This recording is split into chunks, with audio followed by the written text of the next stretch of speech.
in the book of Acts chapter 11, you see the same thing happen to Peter. This time Peter was sleeping. He wasn't even praying or worshiping or anything. He was just, I guess he was super confident. He's like, you know what, it happened with Paul, and then God's going to rescue me too. I'm in prison, no problem, right? So the angel comes to Peter, right, in the prison, breaks open the prison doors, and says, get out of this place, right?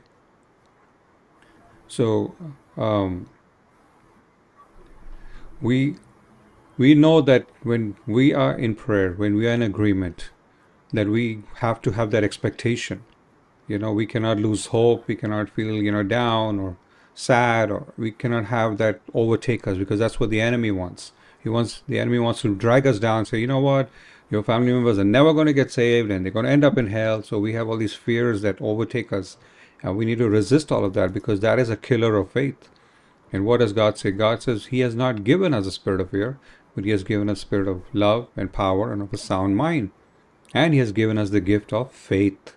And throughout the scriptures, God says, do not fear. So don't allow fear to come in, or doubts, or question, or confusion, or, none of that. That's this negative cycle that you need to break free from and say, hey, we are going to stand together. I'm not the only one. I'm not alone. There are other believers who have the same burden. And this is that platform that we come together in unity of faith, unity of spirit. Because sometimes we go to church and we don't get that kind of support. We don't get that kind of backup. We go to the pastor and tell him, hey, we have this, and then he just blows you off and says, oh yeah, come back next week and, set an appointment with me and for next 2 weeks later and whatever.